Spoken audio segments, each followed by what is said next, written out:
Research and Librarianship. Chapter 1. Research Record. The consensus of a number of those individuals who have assessed the previous research of librarians is that the quantity and quality. Librarianship is an poor information profession.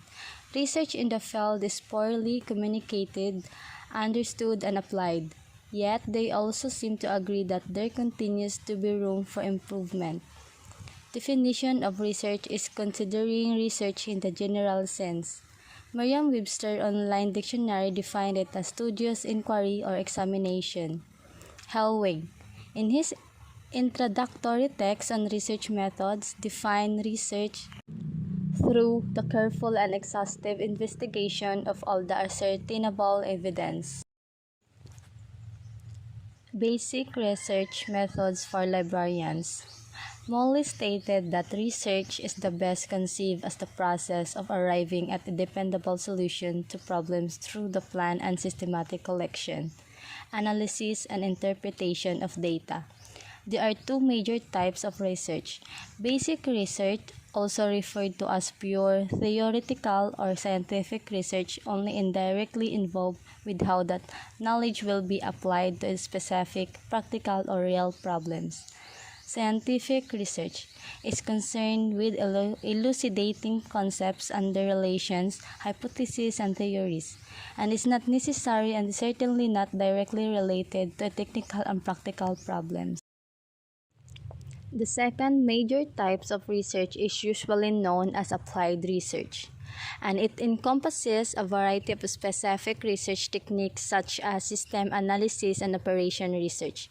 Applied research emphasizes that solving of specific problems in real situations. Much of the library-related research has been applied research dealing with everything from evaluating book collection to analyzing automated circulation systems. As Shira noted, research is no less pure for leading to useful results.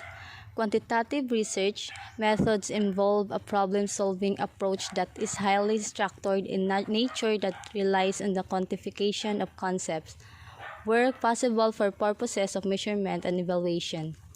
Qualitative research methods focus on observing events from the perspective of those involved and attempt to understand why individuals behave as they do. Types of previous library research. A 1984 issue Library Trends was devoted to research in librarianship, and it reviewed research as related to the history of library and information science, economics of libraries, political science, sociology, psychology of information use, organization theory, public administration, and operation research. She characterized practical research as problem-solving with information, bibliographical research as reordering the thoughts of others, scholarly research as systematic collecting, organizing, and analyzing of data, and scientific research as discovering new knowledge. Basic research method for librarian. The majority of preferred articles address collections, services, staffing, and the internet, indicating that some of the research areas identified by the college library section of the Association of College and Research Libraries had not been studied by the authors included in the sample. The authors confirmed that qualitative research methods are being used but have leveled off, and expressed concern about libraries' practitioners. Limited of qualitative research methods. The survey was the most used strategy, 30.5% for all journals examined, and the leading technique was questionnaire or interview, 32.5%. Experimental design, 20.8%, was the second most used technique with more than 10%. Approximately 26% of the articles in the librarianship journals used both quantitative and qualitative analysis, while 12.2% of the articles in the non-librarianship journals use both and analysis. Limitations of previous library research. Unfortunately, the past research record for library information science is not exemplary. It has been easier to find ariatism of library research than praise. He noted a failure to ask the right questions and to establish a proper theoretical foundation for later research or application. Garrison, while acknowledging the considerable advances has been made in public library research in the previous decade, went on a item several shortcomings of research including the following. Researchers have not disseminated the results adequately. Practitioners have not kept up with research results that have been reported. The profession has been too content with non-research reports. The audience for research journals have been too limited. Dissertations have seldom had any relationship to previous or subsequent research. The impact of reported research has been weak due to poor bibliographic control and inadequate availability of copies. Rationally for basic research in library and information science. In addition, the profession needs to advance beyond its heavy dependence on descriptive data and establish principles and theories on which libraries and information systems and services can be based. Those concerned about the status of LIS profession have commented on the need for more and better basic research. Theoretical knowledge, as distinguished from knowledge based on practice, is generally developed or discovered through the process of research, a process in which librarianship has not had a much of tradition. The role of research in special libraries defining library and information science research as not well developed, with fewer peer-reviewed journals and grant-funded research in comparison to other disciplines. Management. Basic research has no more to offer than the expansion and refinement of the profession. Theoretical underpinnings. Basic research is likely to have practical applications for the improvement of practices in actual library operations. Assuming the responsibility of practical research is probably the most important role a librarian can accept.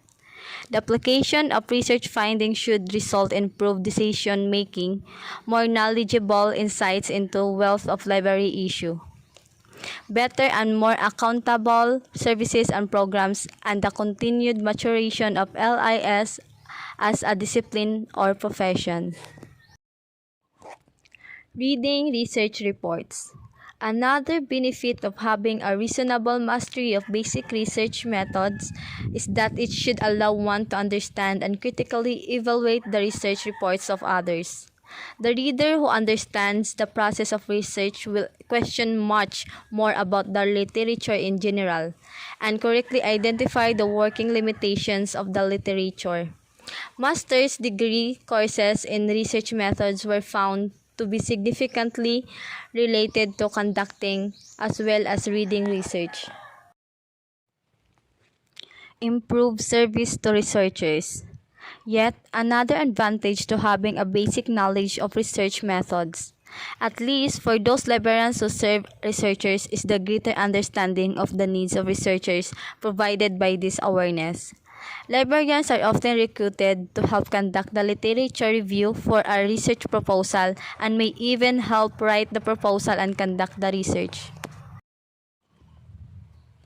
Personal benefits. Perhaps most important among the benefits one could expect to realize from a study of research methods. An awareness of research methods and design also should prove helpful for those preparing research proposal in order to obtain financial support for their research activities. The future of library research. Education appears to be one key to solving the problem. Not only can education provide the basic skills needed for conducting research, but it can help to shape attitudes and supply motivations. A specific part of the course of the study for a gratitude student in librarianship should be the acquiring of a knowledge of the principles and methods of research as applied to the investigation of library problem.